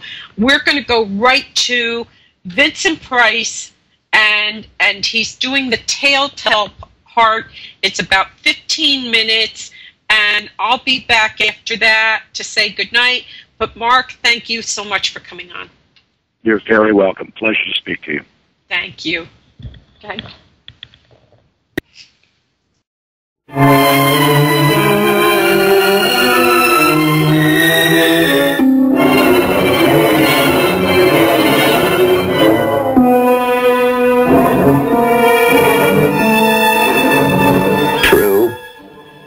Nervous. Very, very dreadfully nervous I had been and am, but why will you say that I am mad? The disease had sharpened my senses, not destroyed, not dulled them. Above all was the sense of hearing acute. I heard all things in the heaven and in the earth. I heard many things in hell. How then am I mad? Hearken and observe how healthily, how calmly I can tell you the whole story. It is impossible to say how first the idea entered my brain, but once conceived, it haunted me day and night. Object there was none, passion there was none. I loved the old man. He had never wronged me. He had never given me insult. For his gold I had no desire. I think it was his eye. Yes, it was this.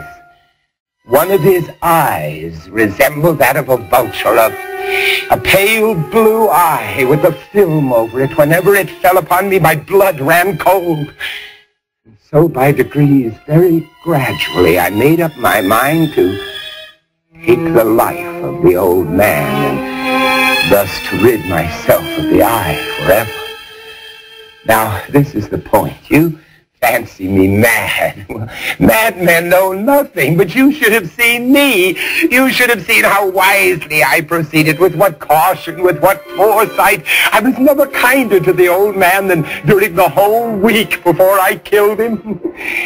And every night, about midnight, I I turned the latch of his door and I opened it, oh, so gently. And then when I had made an opening sufficient for my head, I put in a dark lantern, all closed so that no light shone out.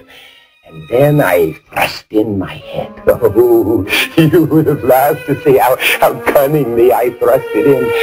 I moved it very slowly, very, very slowly, so that I might not disturb the old man's sleep. It took me an hour to place my whole head within the opening, so far that I could see him as he lay upon his bed. Now, would a madman have been so wise as this? And then, when my head was well in the room, I undid the lantern cautiously. Oh, so cautiously I undid it, just so much that a single thin ray fell upon the vulture eye. This I did for 7 long nights, every night at midnight. But I found the eye always closed, so it was impossible to do the work. But it was not the old man that vexed me, but his evil eye. And every morning when the day broke, I went boldly into the chamber and spoke courageously to him, calling him by name in a hearty tone and inquiring how he had passed the night. So you see, he would have been a very profound old man indeed to suspect that every night, just at 12, I looked in upon him while he slept. Upon the 8th night, I was more than usually cautious in opening the door. A watch's minute hand moves more quickly than did mine. Never before that night had I felt the extent of my own powers. I could scarcely contain my feelings of triumph. I had my head in the room and was about to open the lantern when my thumb slipped on the tin fastening and the old man sprang up in the bed crying out, "Who's there?"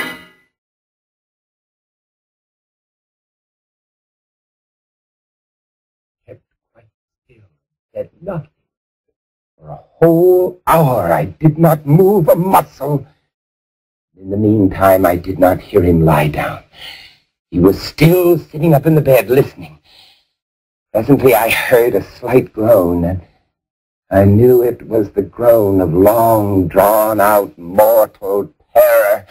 It was not a groan of pain or of grief, oh no. No, it was the low, stifled sound that arises from the bottom of the soul, and overcharged with awe. I knew the sound well.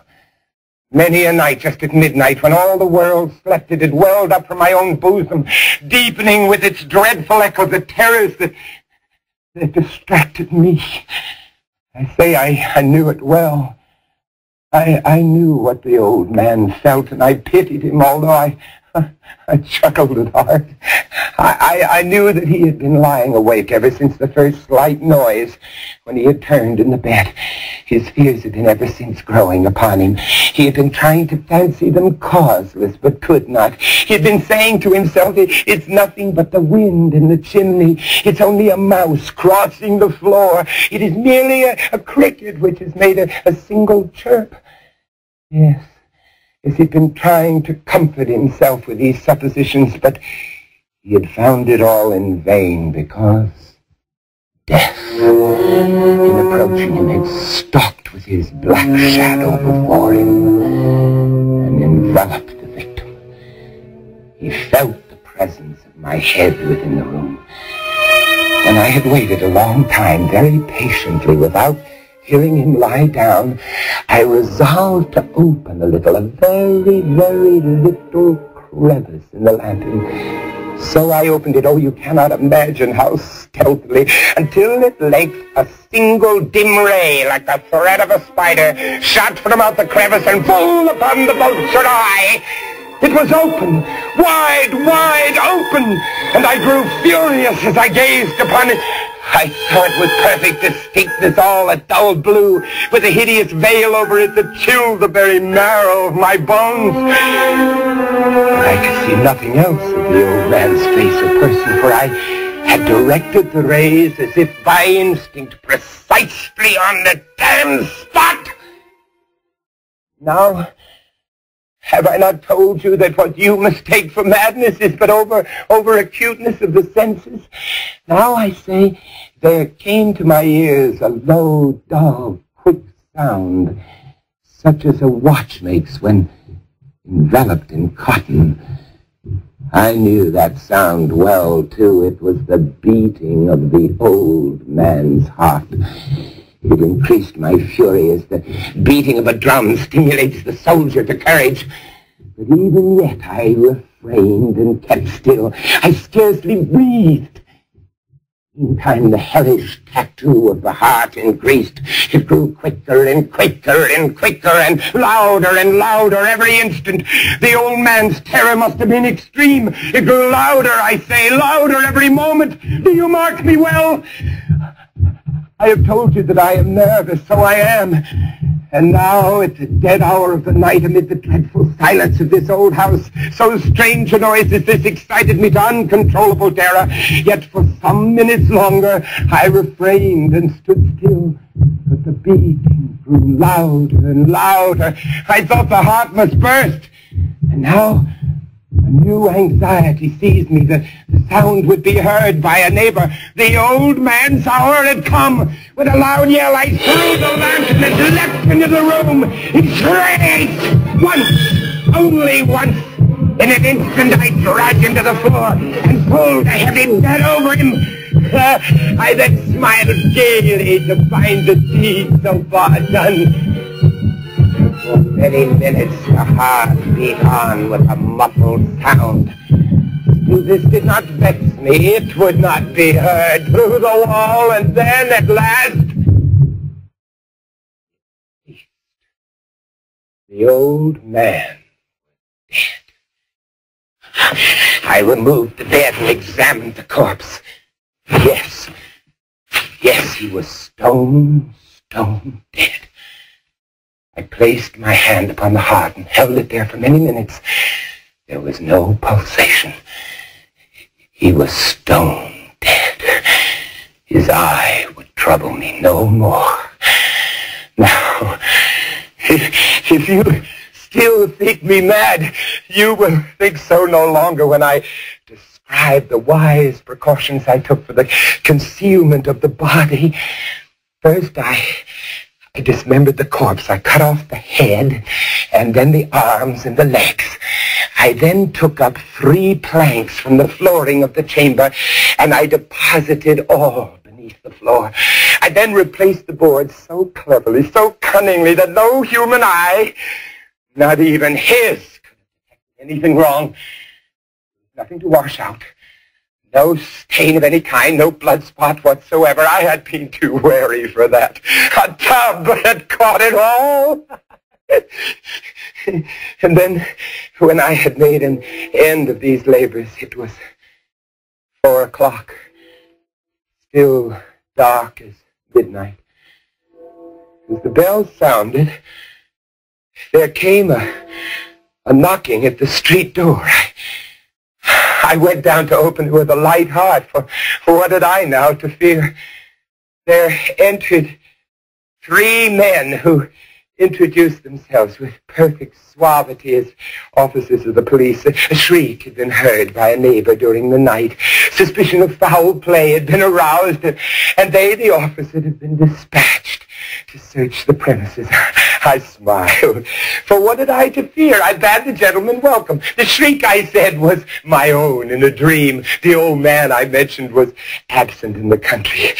I took my visitors all over the house, and I bade them search and search well. I led them at length to his chamber. I showed them his treasures, secure, undisturbed. In the enthusiasm of my confidence, I brought chairs into the room and desired them here to rest from their fatigues, while I myself, in the wild audacity of my perfect triumph, placed my own seat upon the very spot beneath which reposed the corpse of the victim. The officers were satisfied my manner had convinced them. I was singularly at ease. They sat, and while I answered cheerily, they chatted familiar things. But ere long, I felt myself getting pale, and I wished them gone. My head ached, and I fancied a ringing in my ears, but still they sat and they chatted. The ringing became more distinct. I talked more freely to get rid of the feeling, but it continued and gained definitiveness until at length I found that the noise was not within my ears. It was a low, dull, quick sound, such a sound as a watch makes, enveloped in cotton. I gasped for breath. Yet the officers heard it not.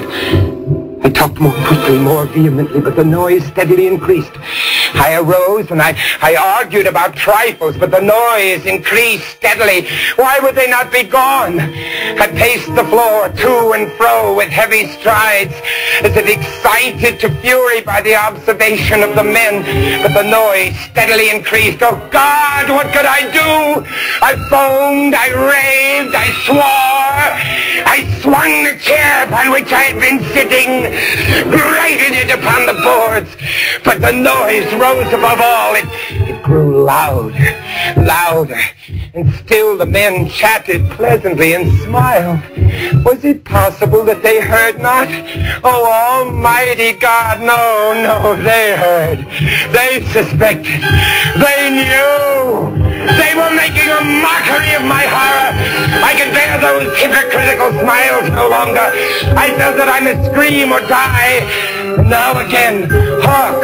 Louder, louder, louder, louder! Villains! Dissemble no more! I admit the deed! Tear up the planks! Here! It is the beating of his hideous heart!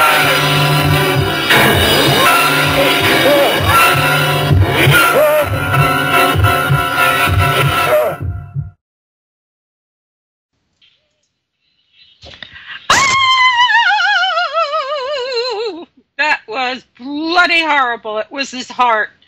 I want to thank everybody for listening. Next week, a good friend of ours is coming back, Roy Darliner. He's a historian of art, and he was here to talk about Secrets of the Sistine Chapel. Now he's been researching the Kabbalah, and there is also hidden little things in the Kabbalah that he's going to share with us from his new book, Secrets of the Kabbalah in Literature. And then what are we doing? On March 5th, we're going to have Lovecraft, Donovan Luke's the H.P. Lovecraft Archive, another incredible writer, later than Poe, but he also credited Poe for giving his start to writing macabre stories. Lovecraft did not believe in the occult or paranormal, but he wrote some bloody crazy stuff. So I hope everybody enjoyed our show. I hope everybody has a good, safe week, and we'll be here next week, same time. Well, I love you all. Good night, and thank you for listening. Somewhere over the rainbow, birds fly. Birds fly over the rainbow, while can't